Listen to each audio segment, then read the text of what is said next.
Welcome to the show, Kelly Price. This is going to be such a treat because Kelly, you've got a great story, you've got a great purpose, you've got a great mission, you've got a great heart. And Oh, thank you. before we begin to unpack that, what is good in your world, personally and or professionally? It's your pick. I would say, well, this is the holidays, the time of the year that I love the most, and the birth of Jesus and our Savior. So I'm super excited about that.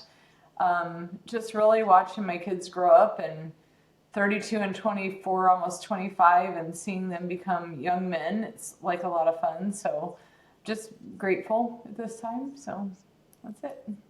Definitely a lot of gratitude. And personally, you've got something really big coming up, speaking about the renewal, rebirth. What's going on for you in a few weeks? I'm really excited for you. Well, spurred on by you and a few others that we mutually know, I'm going to I really wanted to do a spiritual couple of weeks, and I just kept looking and looking and looking, and God kept pointing me towards water fasting, water fasting. Then, of course, you talked to me about water fast. A couple other people from Elevated talked to me about water fast. And then my Maxwell Mastermind, I had a friend that did a 40-day water fast. And so I am going to do a 2-week water fast on the 28th of December. And so I'm looking forward to the spiritual journey. I learned actually after the spiritual part, there is a healing, and I've dealt with a lot of gut issues over the last couple of years and trying to kill off some of that bacteria. So I think it'll be all encompassing because it's just where I was led. I'm super excited about that. You know, this is an interesting topic that we've never unpacked on this podcast before about fasting. Maybe we've touched on it, but never really opened this up. If can we go even deeper here for you and your perspective on this?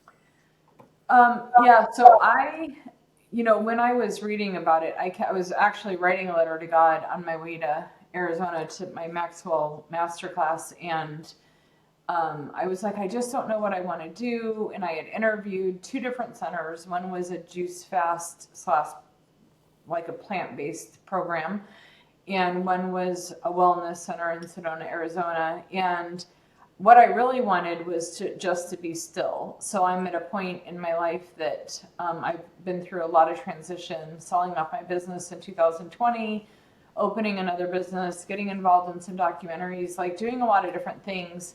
And as I was transitioning the medical business over to the doctor, I was like, I'm just going to be still for 6 months. No decisions, no purchases. Like I actually have it in my plan, like no purchases over a certain dollar amount, no dopamine hits, like no big exciting things. Don't plan any big vacations, don't do anything.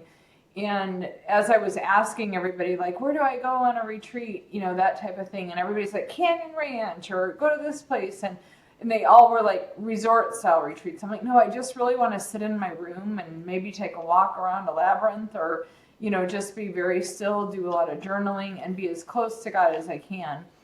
And I interviewed the two places on the same day, and the first lady's like, the best news is you can stay as busy as you want when you get here. And I'm like, that is not for me. Like, I can do that all on my own. I don't need to stay busy.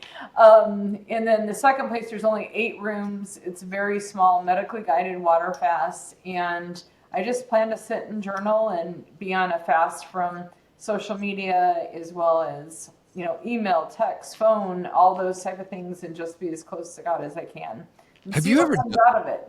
Let's say, have you ever done this before? Have you ever because you're talking about, and I think it's important to note because you're talking about fasting from food.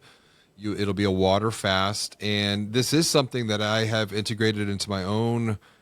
It's really a spiritual practice, and obviously there's health benefits as well for the physical body, but also for the spiritual body too. I started that this year, and I was doing essentially 48 to about 60-hour fast to start the year once a week. I did that through the month of January, and it became very clear that that was not going to be sustainable for the entire year because I wanted to continue the practice of fasting as a way to disconnect, if you will. And I have done fasting from social media in the past. I do digital detoxes. I wrote about that in Banking on Change.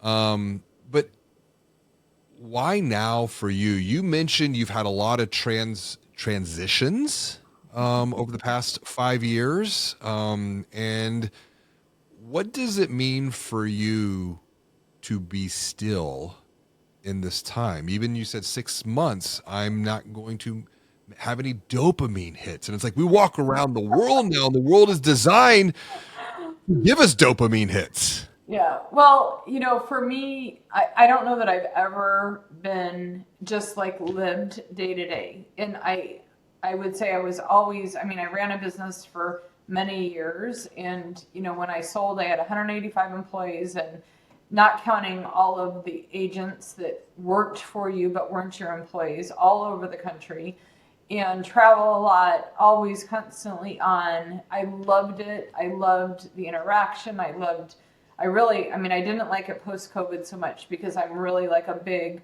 hugger, and I want to be around people, and I want to Yes, be in you are. person. I don't like to be behind a Zoom camera as much. And so, but I went from that, and we sold right in the middle of COVID.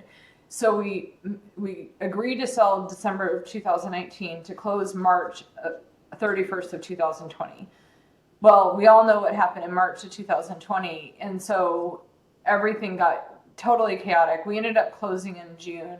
But in the meantime, you're trying to run a business that is an in-person business most of the time, to moving everybody home and doing all of that and trying to navigate all of that. And so that was like a really crazy period for me and all of that. And I stayed with the company for about another year and a half as a full-time employee, and then went transitioned to the board, but still pretty engaged with it, Right. with our clients and things like that. It was very hard because I, was very close to a lot of them. They were my very dear friends, and spent 2023 really like traveling with my kids, being involved, doing some things that I had never done. And at the end of 2023, I'm like, I am so bored. Like, I've got to find something to do. I remember sitting we were in Patagonia, and sending out a text to 5 different people and saying, hey, I think I'm ready to do something again. Oh, great, you're hired, whatever you want to do. And my sons are like, literally, you sent 5 texts, and in 2 minutes you have like 3 job offers. I'm like, but then I was like, I don't know what I want to do. And I came across a treatment for PTSD.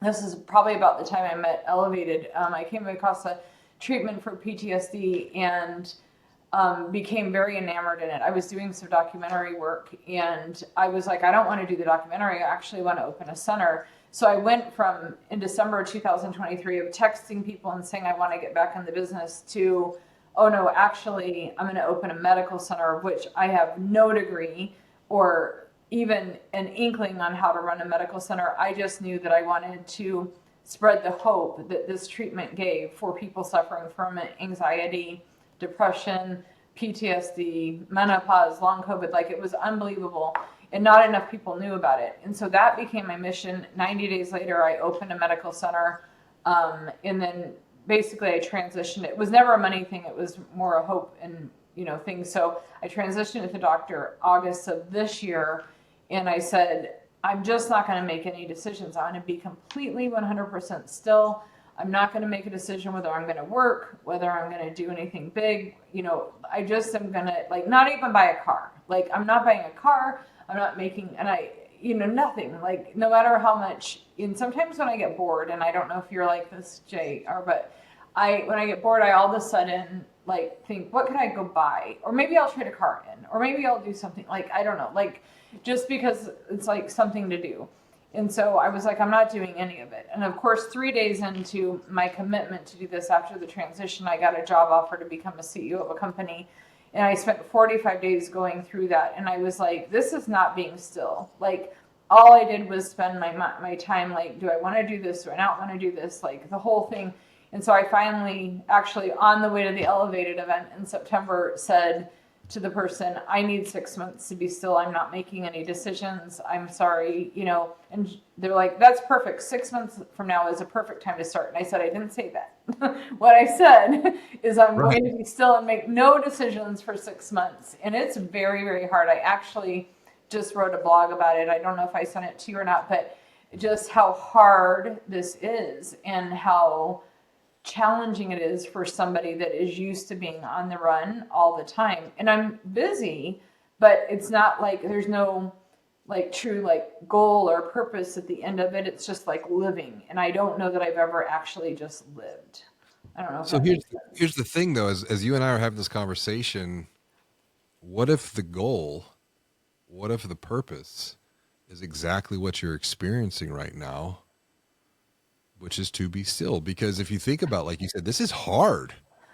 But you and I both know that growth doesn't happen in the comfort zone. So you've become comfortable in essentially Chaos. discomfort, chaos. Exactly. But to continue to grow and to get to your next level, to elevate and to level up, is going to require you to do something that makes you feel extremely uncomfortable, which is just to be still and to get into a little bit of scripture, be still and know that I am God. Yep. Uh, Well, I really looked at it like I was like, how do I was like the last couple of years craving like this desire to be so close to God that nothing was between us. And, I've suffered for my whole life. Well, I shouldn't say my whole life. After my high school years, I've suffered with using food or things, purchasing food or whatever for that high and low. And so I've never fasted even 24 hours. And the fact that you fast once a week for 24 hours, which you didn't end up finishing that, but you fast every Monday, right? For yes, 24 that's hours. from So, Sunday dinner to Monday dinner, which is anywhere between 22 to 24, 25 hours. right. And so when you said that, I was like, man, I haven't even been that close. And then a friend of mine fasted 40 days and then another friend fasted 14. But when I started really looking into it, I was like, there is nothing more that I could do to become closer to God than to strip everything away that comes in between me and Him. Whether it be a phone, whether it be a computer, whether it be food, whether it be alcohol, whatever it is, like whatever it is that's in between me and God, how do I get that away? And I knew I couldn't do it at home. And I also knew that I didn't really want to try doing something out without being medically guided. So this is there's a doctor that is on campus where I'm going. And it's not a lot. I mean, I can go anywhere I want. I can do whatever, but I didn't want to be here with food being cooked and the dogs barking and you know what I mean? Like I run my foundation out of my house. So there's people in and out of my house. Sometimes I don't even know who they are. So I'm just like, too much going on. Like I want to have that stillness. I want to journal. But I will say I'm afraid of what's going to come out. Like I'm afraid of what I will be told to do and if I would be willing to do what God is asking me to do. So I don't want to be disobedient. So there's like this whole anxiety around it of like, what if I'm asked to do something, pick up the cross and go? Like, what if, that is it? So, but I'm looking forward to it just because I think I just need to be 100% vulnerable to God and to letting Him tell me what it is. And maybe the answer is people won't like around me. I was posed the question and said, what if you did what you need to do and were really, really brave, regardless of what if people liked it around you. But in the end, what may be painful actually may be best for everybody. Because maybe I enable too many people, or maybe I'm too much of a rescuer, a saver, or make it too easy for people in their life. And so it was like, well, that's a really good journal question. I'll address that when I get there. Right.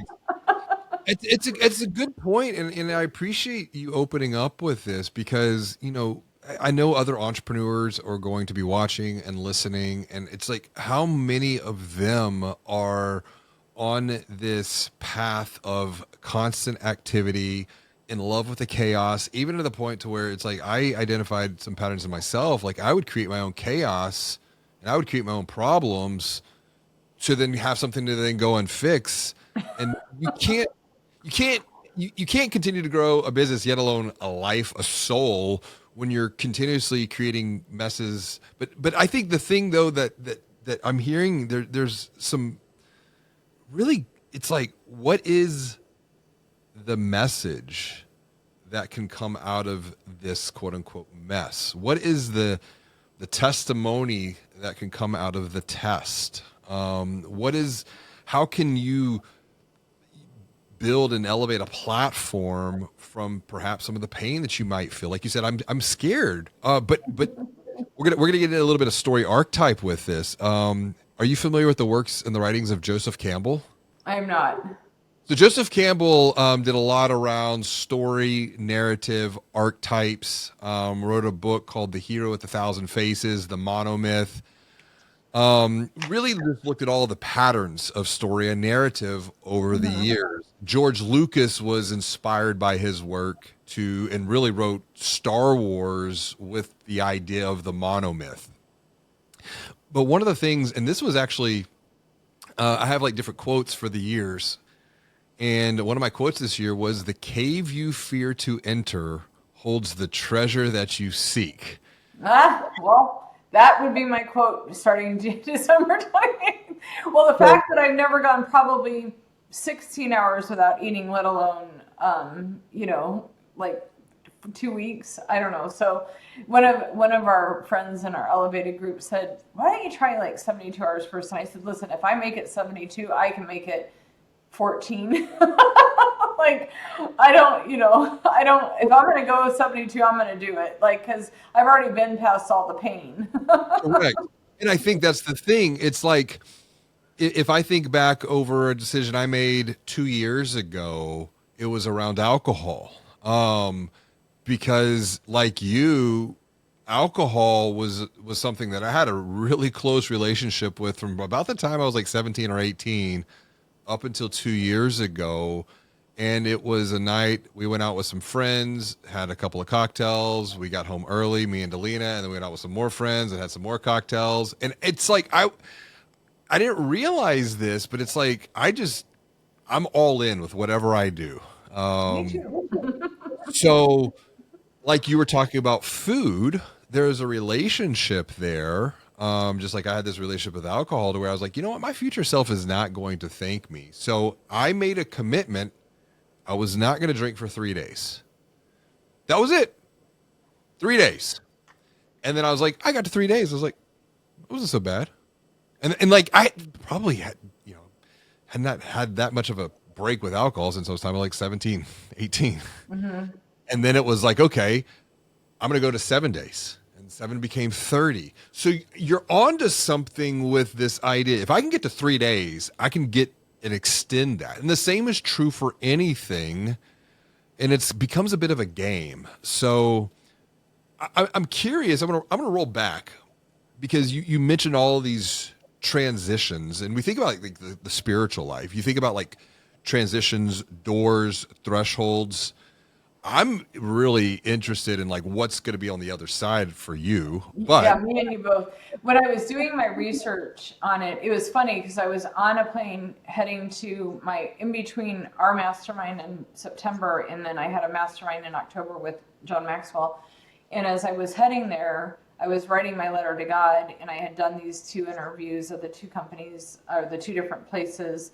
And I was writing a letter to God, and I'm like, I don't know what I want to do. And then all of a sudden it was like, well, you haven't even read the information that they sent you on Friday about the water. I was specifically writing about the water fast. And I was like, oh, so I'm on the plane. And I'm like, okay, well, I had Googled and researched and chat GPT'd water fasting, spiritual retreats to like nauseum. And so I'm like, I'm just going to look at this email that they sent me, and I'm just going to like Google one more time about water fasting. And right at the very top was this whole article from a water fast coach. And I was like, that's very interesting that after all this Googling and search, that this is the first thing that comes up. And you know what I learned in it is that to get to a spiritual point, you need 14 days minimum. Yes. Because the first 7 days is usually a detox of toxins and things like that. But to release trauma in your body and to have a spiritual connection generally happens at the very end of the first week or the beginning to middle of the second. And so right as soon as I read that and that the spiritual connection happens, and I was like, well, then I have to find 14 days. Like I have to, no 3 days, no 7 days. I need to find 14. And it was just like so affirming. And then I went and read the information that they sent me, and to learn all the healing. I've dealt with like this gut issue for the last like 2 years, and trying to heal my gut, and then trying to heal like my cortisol levels. I had 0 cortisol, like 0.001. My doctor said, had I been in an accident, like a very traumatic accident, or got very sick, or had a traumatic event around me, I probably would have died because I wouldn't have had enough cortisol level. Wow. And it's all due to the gut health. And so when I read then about the fact that these water fasts can actually help heal the gut, inflammation issues, chronic disease, cancer, all of that, I was like, so you add up the spiritual side that I was looking for, and then I get the health side that might come from it. I mean, hopefully will come from it, like all of that. And then, 2 weeks of leading up to it, they suggest if you want like a much easier fast to only eat fruit, vegetables, and nuts for 2 weeks leading up to it. So really all have been on a fast from like carbs, sugar, diet soda, like anything for really over a month by the time I'm done, because you have a 7-day refeeding period. So it'll be like 5 weeks of truly living in a different style than I had. But I think about what could come out of this. I give John Maxwell a lot of credit. So I'm in a small mastermind. There's 77 of us in it, and his goal is to take us to meet people and to get introduced to people we couldn't meet on our own. And he said that's how he's grown so much. But he said this next year, he said, I'm going to take you and meet people, but what I'm going to talk to you mostly about is loneliness and leadership.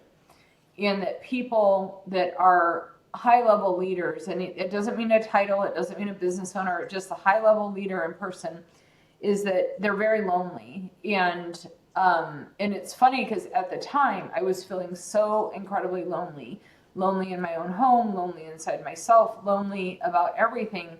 And it was driving me a lot to this spiritual connection. Like, what is it? And I know that I fill myself with things, dopamine hits, to cure that loneliness that you feel as a leader. And I'm sure you're the same way, JR. Like, there's probably not a lot of things that you don't lead, whether it's going out to dinner, arranging, like kind of organizing or galvanizing people or doing things. And so I've just been like that my whole life. And it's like, how about like not just and be still, just how about just be here?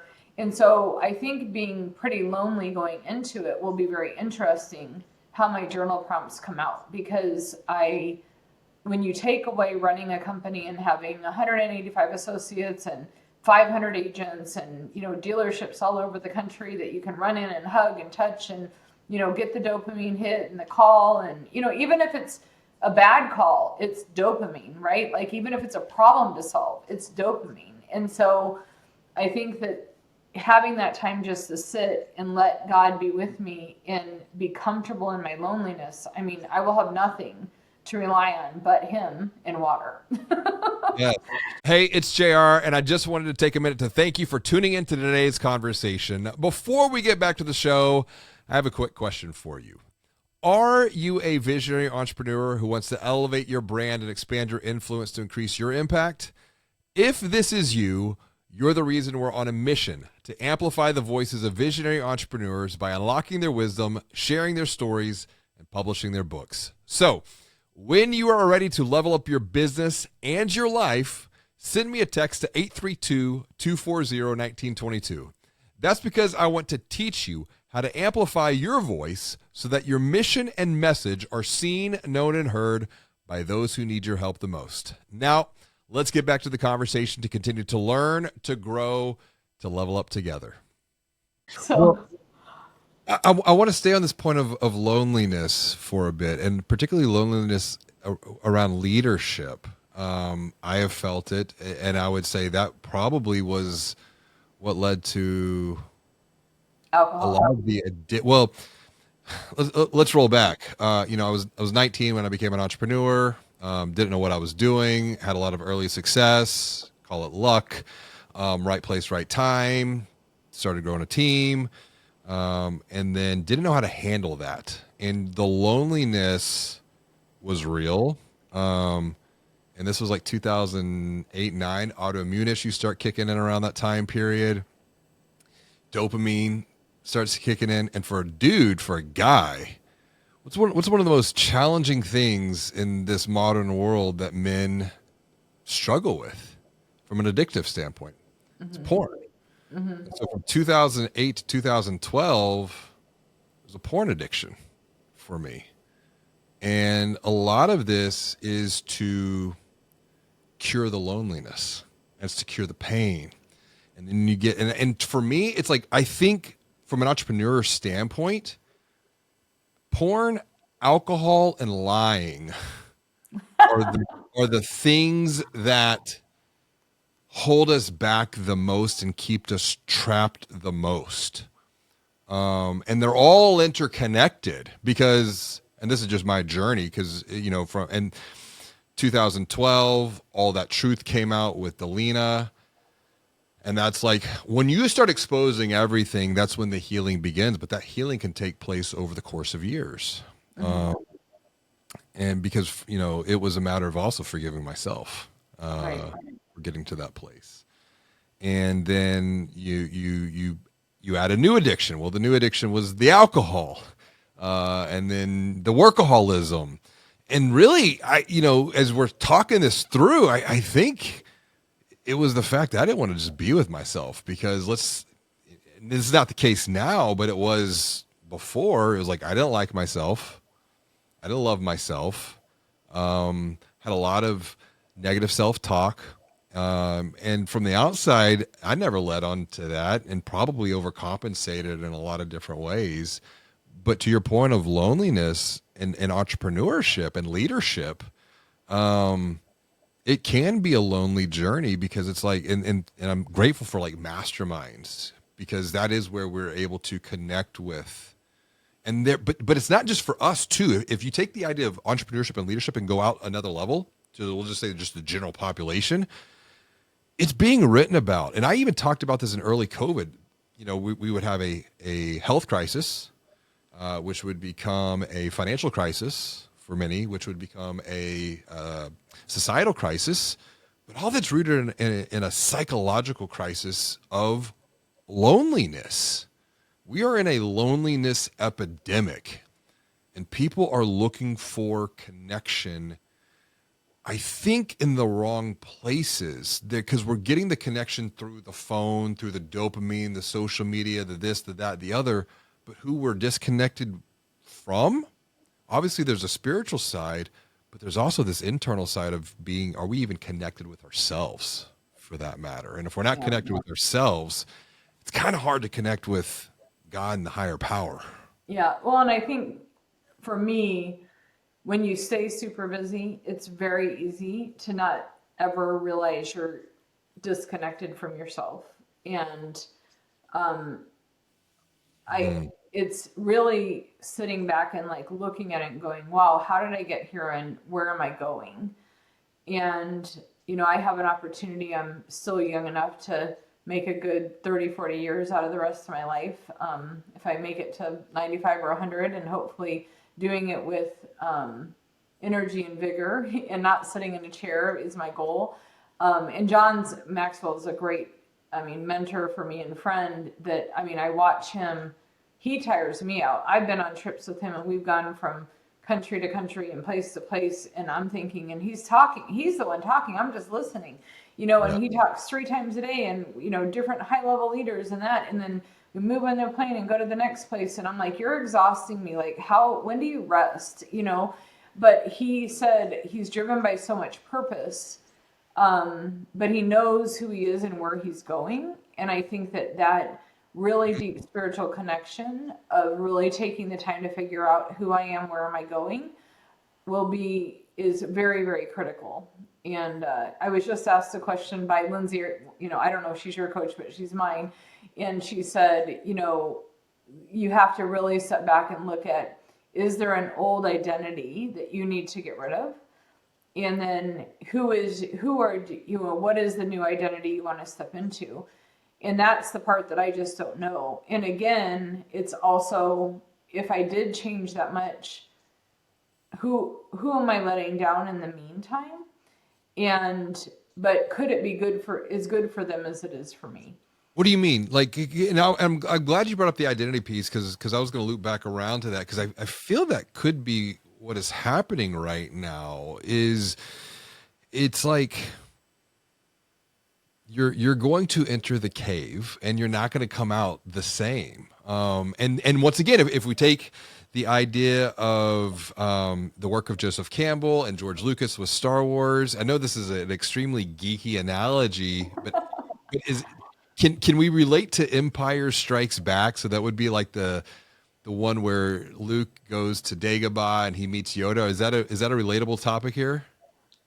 I'm not a big Star Wars person, so I would guess yes, but Okay. based on how you're describing it. But So so Yoda is training Luke now, and Luke literally has to go into the cave, as Joseph Campbell had written about the cave you fear to enter holds the treasure that you seek.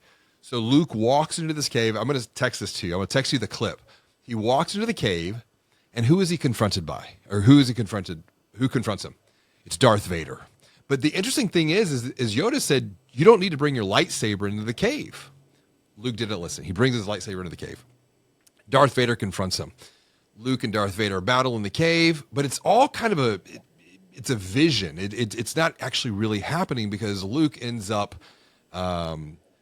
chopping off Darth Vader's head, falls on the ground, and then he opens the mask up, and who's behind Darth Vader's mask? It's Luke. It's fear. yeah, And I think that point of identity that Lindsay's bringing up here, it's not who were you, it's not even who you are, it's who are you being called to become.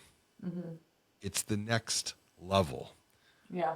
Well, And that's what I'm hoping to discover. Honestly, I just like, I think you search and you search and you're thinking, what should I do? And there's a lot of pull to bring me back into the automotive industry in different ways, like that from other people. And I want to know before I make any decision, who am I and who do I want to be? And, what do I want the next 30 plus years of my life to look like?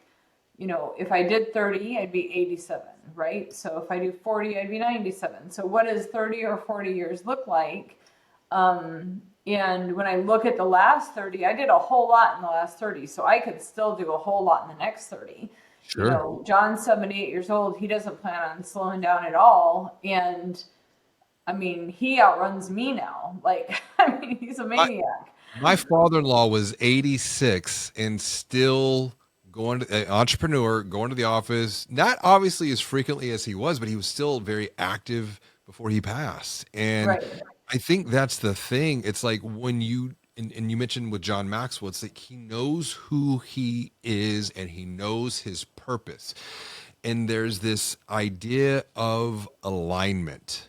And when you have the alignment plus the action plus the accountability to stay on course, that is where you begin to get some of those multipliers. If you think back over the last 30 years, it's not like you're starting over from like ground zero. It's like you're starting with those 30 years of experience. So that's going to be another multiplier for you. But then I guess the question becomes, you're like, I'm getting a lot of pull to come back into the auto industry. Um, if you just envision and lived into that world for the next 10, 15, 20 years even, does that light you up?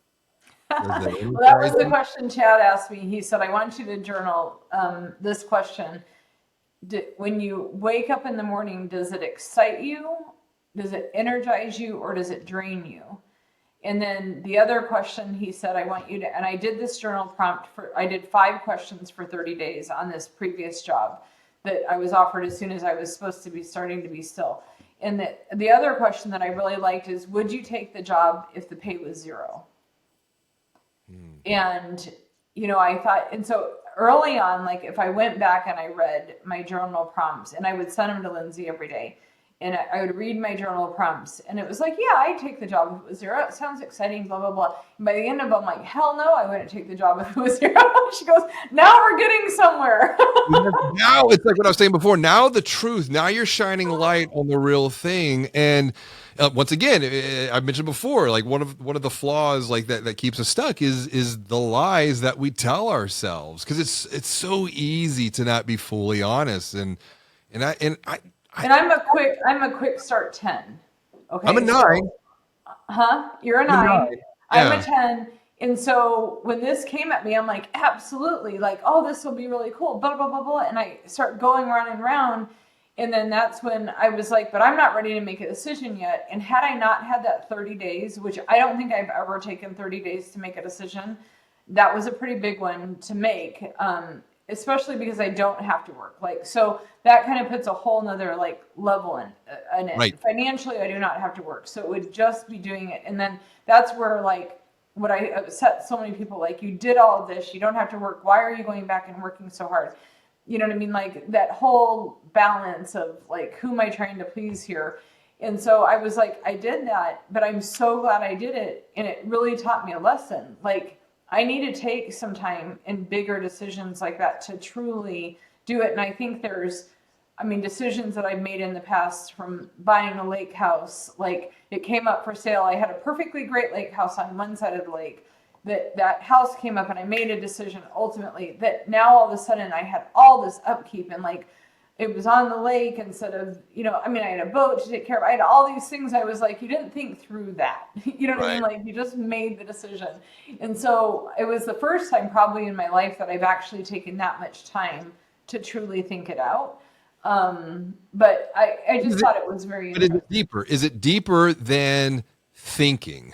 And what I mean, it's like, because it's so easy, and I've been working on this a lot, and I think about our friend Daniel White, Mm-hmm. because and I needed to send you the conversation I had with him. If you haven't heard it, we were talking about obligation versus commitment, because when you're talking about the lake house, it seems like it might be an obligation. And even like with my kids, one of the things that I've really worked with them on, and I see different personalities. And once again, I understand as an I in quick start, everything seems like an opportunity, because I think it's just some of the ways that we're wired, which is great, but it also could be a fatal flaw as well.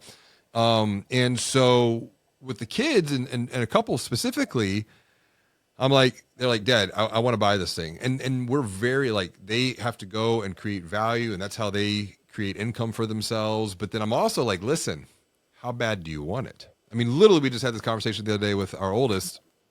He wanted a t-shirt. He's playing in the orchestra, and they're doing a musical, so he's going to be in the orchestra playing the cello. So the musical has a T-shirt, and it was $25 shirt or $20 shirt, and I'm like, I told Deline, I was like, I don't want to buy that. He's not going to wear it. He might wear it to work out or something, but he's not going to wear that. And then so Deline asked him, she was like, how bad do you want the shirt? And he was like, I don't know, like bad enough for you to buy it with your own money? He was like, no. Yeah. And so that's just one thing. It's like kind of like what Chad was asking, like, would you do this for zero pay? Same thing. It's like with one of the other kids, they're always wanting to buy something, and I think they're trying to fill a void. So I'm like, listen, I want you to wait 7 days. Come back to me in 7 days, and if you still are at 100%, we'll go ahead and do the thing. Or if you're at 95%, I want you to wait another 7 days. And then if you're at 90%, I want you to wait another, because I want to see, like, is their energy dropping Right. Is to it the still as thing? exciting to them 10 days later? Exactly.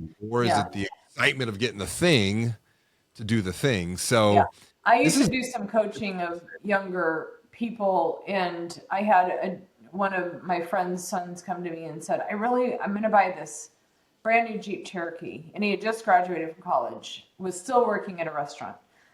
And I said, how much is the payment? He's like, $680. I'm like, $680? Like, I haven't had a $680 car payment ever. And I've been in, like I think, and he's like, no, I really want it. And I said, why don't you do this? I said, why don't you put $680 a month into a bank account for 6 months?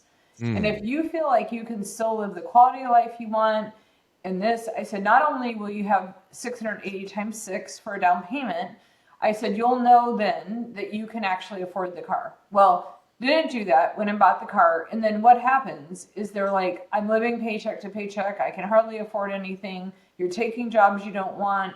You're doing things. And because we're so quick to make a decision rather than learn to say, do I really, really want that? And I mean, it was even me, like I bought a used Porsche Panamera during COVID, like the COVID time when my company car was gone and I had to get a different car. And it was actually less than the Lincoln Navigator or the Lincoln Aviator that I bought new by the time I bought it used. And so I've been like, I had to put new tires on it and do a lot of maintenance. It's expensive. You don't ever know that when you buy the Porsche, like that, 40,000 maintenance is $5,000. And I was like, maybe I'll just trade it in. Why pay for the maintenance? I'll just trade it in, because I had seen a pretty blue one when we were at Elevated in September. And I'm like, I don't need a new car. It drives perfectly fine. I have literally put 9,000 miles in 3 years. I live a mile and a half from everything I go to.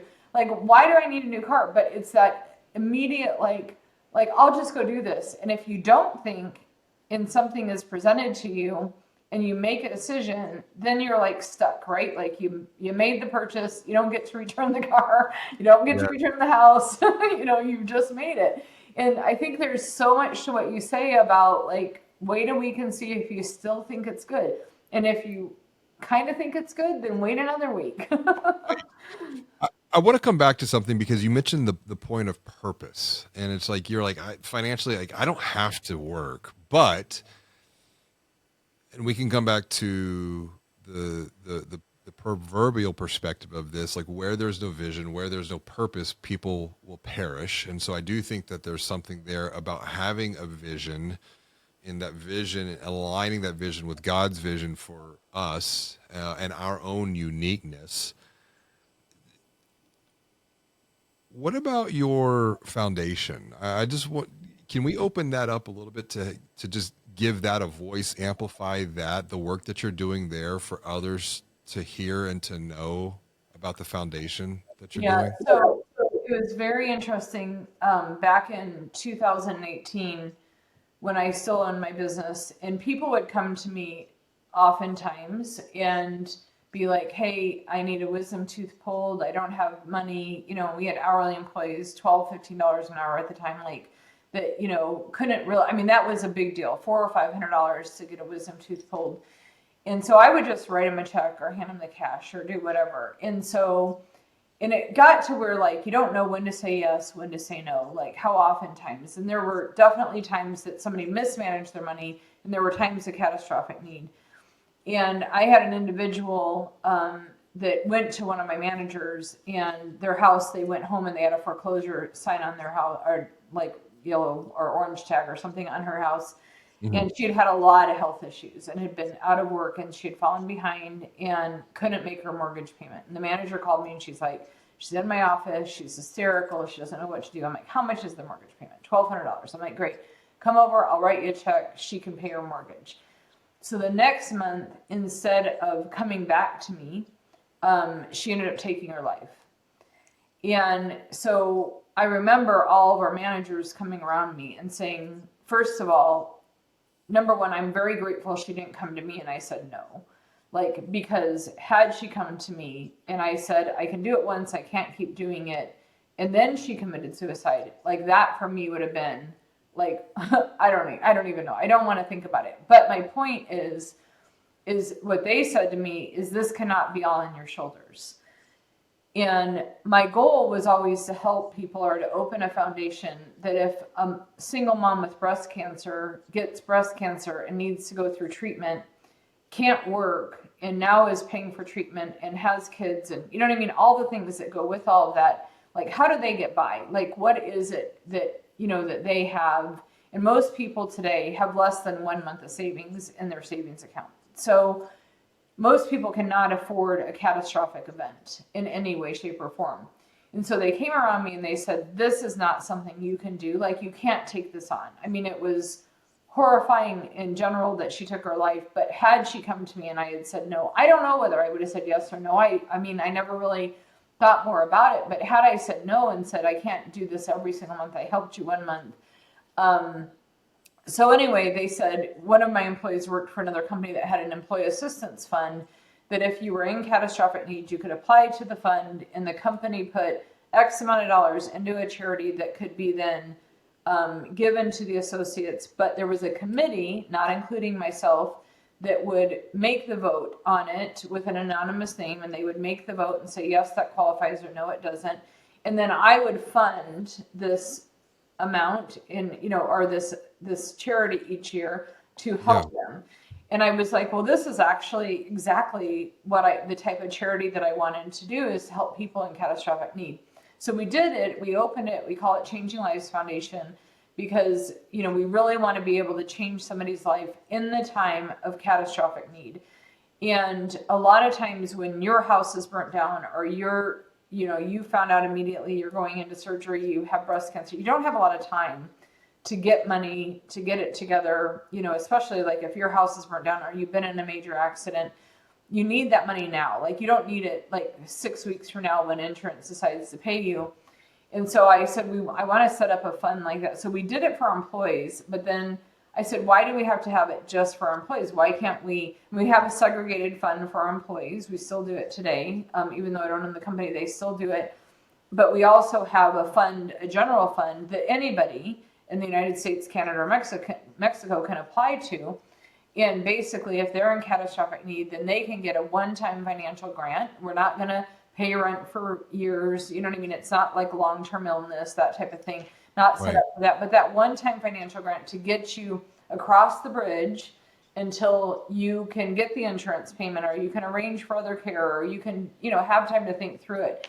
So that's really what Changing Lives Foundation, how it was started, but then really how it's become. So now it's a true mission-based project for me, is, fundraising for it. I do a leadership event once a year called Live to Lead, to raise money for it. We do different things. I do matching donations in the month of November, which we just did. We had our best year ever. My goal was to raise $57,000 because I'm 57 years old this year, and that I would, if they could raise 28.5, or people would donate and I would match it. We raised $65,500, I think. So I matched $65,500. So it was an amazing year. Like, it was, we thought we were at like just over the amount, like maybe around 30,000. And then we went to the PO box on Monday, December 1st, and the checks had been in there from the weekend. And so it was super cool to have that happen. But the number of lives that we can change really in that catastrophic moment is really what our goal is.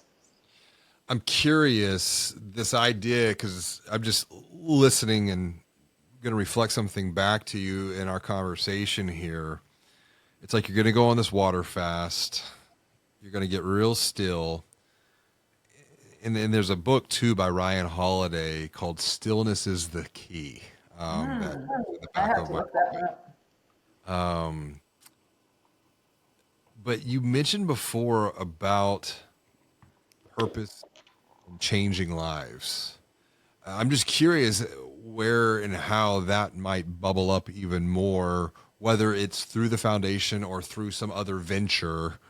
Because I mean, even if you think about what you're doing with the health side of Yeah, I was things, going to say the medical side was really the same thing, but from a mental correct? health perspective. Yes. Yeah. I So said it's yesterday, I was where on a podcast and I said, I have to work on my rescue mentality because it gets me in trouble. And the host turned to me and said, I'm praying that Kelly Price doesn't give up her rescue mentality. but here's a question though: is it rest? Because someone has called me out on this as well. Like, you can't rescue and because it's like I have that, I guess, programming. I don't know what it is. But like you got to go from rescuing to elevating. Right. Education And and elevation. correct. And so it's just like, what is that? Where might that end up? I don't know. We might have to come back and do another conversation to see what that progress will be for you. But nonetheless, I'm so grateful for you sharing time and space and energy today to share your story, to share your wisdom. And I think the biggest thing that I'm taking away that I would encourage others is, when was the last time that you created space and time to just be, Mm-hmm. to be still, and to just listen, and to disconnect from all the noise, and to disconnect from all the chaos that for some weird reason we have become so addicted to, that sometimes we even will go create our own chaos, because we're more uncomfortable now being quiet and being alone. If there's one thing that you can leave for those who have stayed with us, and we're grateful for your time, attention, and energy as well, what would be the one thing that you would recommend that they can do next to Well, it's continue? funny. I was just going to say, I'm going to pass along some wisdom that I got from my friend John Maxwell. And I think Chad does a little bit of this with his vision boards. But one thing that I love that John does is he goes back through all of his pictures through the year, excuse me, and he writes down all of his accomplishments for the year and the things he's most proud of. Hmm. And he takes a couple of days in total silence and quietness over at the end of the year. I can't remember exactly how this goes, so I could have it wrong. For those of you that follow John, you probably heard this, but then he also puts out, what does he want to do in the coming year? Like, what's the purpose and what's the mission and what's the goals for the coming year? And so I was just actually working on my vision for 2026. I'm going to do my vision board. I've got my board right over there. I've got it all laid out, but it was really hard this year because, like, I don't know where I'm going. And so I thought, well, what's the foundation? What's the foundation for who it is that I want to be every day? And I just put the foundational elements in. And I'm sure that the bigger vision will come over time. But I would say one of the most promising things you can do for yourself is reflect on what it is you did accomplish. Because some people will be like, it was a terrible year this year. Like, I didn't have a good year. Yeah, but there's something in there that you accomplished. And I would say this probably from a overall, like, impact or whatever I want to say for myself, like, from some of my health goals and things just didn't work out the way that I want them to this year. But I can look at all the other things that happen around me. And so it just gives you a lot of gratitude for what's happened in the past. And I look back and I know now why some other things didn't happen, because I can see where I was led. So there's just so much that you can to look at. So I would say, as you head into the end of the year, and I don't know when you're going to air this, but whenever you do, take the time to look back over the last year and say, what did I accomplish and where am I going? And all these things that I did, if you look through your picture album on your phone, do they excite you? And were you glad you did them? Or do you need to make better decisions next year? What a great, very practical way to wrap not just this podcast conversation, but to your point, the year as well. If someone wants to continue the conversation that we've started, what's the best way for them to connect with you? I know that you do a lot of writing, you do a blog, you're on LinkedIn, you've got your foundation. What's the best way for them Yeah, to? well, and I also give away books. My mission is to give away 50,000 books before I die. And so I have my blog. You can do that. You can go to kellyjoprice.com, just KELOYJO price.com. It'll link you to pretty much everything in my world. My blog is up to the number 2 him.com, but it'll link out to it. And that's where you can request books. And I don't know this, I don't want to overcommit, but I am going to journal my journey out through the 14 days. And my thought was, if it ends up being something I want to share, I don't want to promise, but it's something I want to share, that I will create like a blog over the 14 days, but it'll be post the 14 days, not during, because I'm not going to worry about getting the edits right and all of that. I just want to be present at the time. But so I look forward to that. But yeah, kellyjoprice.com is probably the easiest way to find me. That's it. Connect with Kelly, learn with Kelly, level up and grow with Kelly. Kelly, thank you so much for joining me for this conversation. I appreciate you. Hey, it's JR. Before we wrap up, I have one more question for you. Are you a visionary entrepreneur who wants to elevate your brand and expand your influence to increase your impact? If this is you, You're the reason we're on a mission to amplify the voices of visionary entrepreneurs by unlocking their wisdom, sharing their stories, and publishing their books. So, when you are ready to level up your business and your life, send me a text to 832-240-1922. That's because I want to teach you to amplify your voice so that your mission and message are seen, known, and heard by those who need your help the most.